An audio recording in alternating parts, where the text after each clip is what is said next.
Thank you for joining me today to watch this video about organization performance and how you can help your organization to be best in class. My name is Dwight Mihalicz. I'm the president of Effective Managers, and I'm delighted to host you in this overview of organizational performance today. Let me turn off the video so that you can focus in on the content of the next few slides that I have to show you. If we think about organizational performance, it's always helpful to think of an analogy because performance is complicated and organizations are complex systems. So we've developed over the last few years a proprietary approach to help organizations develop this culture of accountability that improves performance and drives better results. So what I want to do today is help you understand how that works. So the analogy of the tree is the one that we've selected because trees, like organizations, are very resilient. So you can see trees growing in circumstances where you think they couldn't possibly survive, and yet they thrive. Similarly, organizations who seem to have a very difficult business model can do very, very well. On the other hand, you can have situations where it looks like the tree should be able to thrive and be fruitful, and yet it's dead. Similarly, with organizations, it seems like they're in a market where they could be very successful and yet seem not to be able to succeed. So if we think about the analogy of the tree has several different parts to it. And what I'd like to do is break down the similarities between the tree and the organization for you. The foundation is the bedrock, and the bedrock is that business model for the organization. What do we do? What are the products or services that we provide? Who is our target market, and so on? And that's interrelated very closely with the topsoil in our analogy, which is the strategy of the organization. So how do we reach that market? How do we differentiate ourselves? How do we ensure that we can be leading the pack when it comes to providing our products or our services to our target market? And these two are interactive. They may impact on each other. The organization design then is analogous to the root structure of the tree, because once you have your strategy and your business model, you need to figure out how to organize yourself as an organization. How many layers do we require for the complexity of work? What functions do we have? Are we centralized or decentralized? How do we manage our support services? All of those questions need to be thoughtfully decided so that the organization can be as successful as possible. If we move to the top of the tree, which I think of as the outcome portion of the tree, we have the culture of the organization. The culture are the limbs, the branches, the twigs of the tree. This is the very foundation of what the tree is. And it can be adapted over time, but it's not that easy. Just like it takes time and patience to prune a tree, it takes time and patience to be able to implement a change in culture. But if the culture is working well and is healthy, then the performance would be like the leaves of the tree. They'll be green and healthy and thriving. So the tree is producing those leaves in the same way that a good culture in an organization is providing high performance. And that high performance will end up with profits, which are like the fruit in the tree. So this then is the kind of the bedrock, the organization design, and then the outcomes. But there's a very important component that we need to think about, and this is the trunk of the tree, because it makes that connection between the soil and the outputs of the tree. So the first part of the trunk of the tree is the bark of the tree. It surrounds and encapsulates the whole tree. It protects it, but it also helps to ensure that the tree is as sturdy and as healthy as possible. This is like the accountability and authority model in the organization, because that provides in your organization this language for how we work together and how we collaborate within the organization.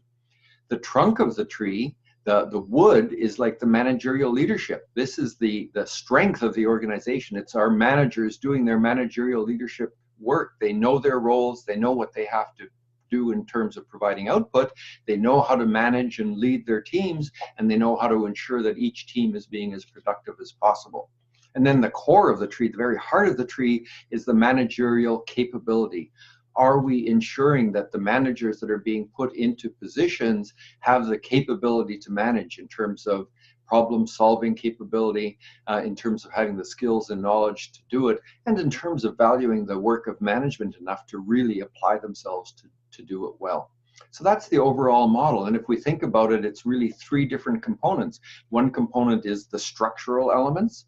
The second component are the people, how we work together, who we are, and how we lead. And then the third component is the outcomes of the organization. So the point I want to make to you as I walk through this is that if we start with the tree, if we don't get all of these components right, particularly the managerial leadership part, that will lead to problems. It leads to problems like key symptoms in organizations: too many meetings, so some of the fruit falls from the tree too early; duplicated work because we're not getting the right messages out to people; poor communication can result in less fruit and perhaps even some of the branches not being yellow; poor collaboration, and the tree continues to deteriorate; silos in the organization, and again, continued deterioration of the ability to produce output; decisions not made, work not done, lost opportunities, conflict are all symptoms of the organization not getting that trunk right in terms of managerial capability, accountability, and authority, and doing the actual managerial leadership work. This could get even worse in organizations, because if there's a poor organization design, you could end up with a situation where there are actually broken limbs and the nutrients of the ground are not reaching the branches of the tree in the appropriate way. So all of this over time leads to a situation where the tree is continuing to fail, cannot produce in the way it should. And in organizations, that analogy holds. We have failed systems, we have reduced margins, lower quality. There could be losses that could have been avoided, inefficiencies, higher risk, broken processes, and more accidents. Now, I go to extremes here to make a point, because from the perspective of the tree, of course, it can endure a lot and still produce. Similarly, in organizations, you can suffer through a lot of these symptoms and have managerial leadership gaps and still be successful. But the question in front of you is, imagine the lost opportunity. Imagine if you're a successful organization and you could tackle those symptoms and resolve those symptoms so that managers were more effective and everyone was collaborating in the right way, how much more successful you could be, and what I would call best in class in your sector. So the whole point of the model is to help focus in on the key aspect of managerial leadership in the organization and how strongly that is required for organizational performance to be successful. So in terms of managerial leadership, this is the link between strategy and execution. The strategy, the successful execution of your strategy, depends on those managers doing their work in terms of providing context and delegation down the organization, but also in terms of gathering information and feeding it up the organization so that strategic decisions are taken in full knowledge of ability to execute. So in our organizations, we now have a lot of current state analysis tools available to us. If a major project, a major shift in strategy is in place, all of these kinds of things are analyzed and the necessary investments to improve them are made. But do you in your organization have an ability to measure the state of your managerial workforce? This is where we really need to focus in to understand whether your managers have the managerial capability to implement the changes that you require in your organization.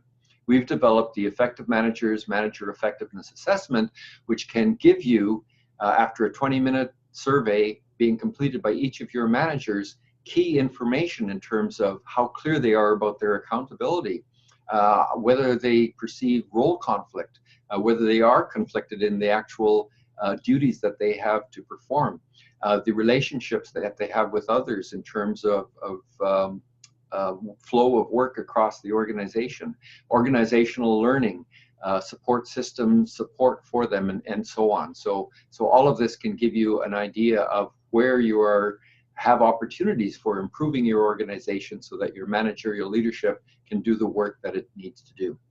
For more information about these and other services that we offer, please do check out our YouTube channel. Check out my website.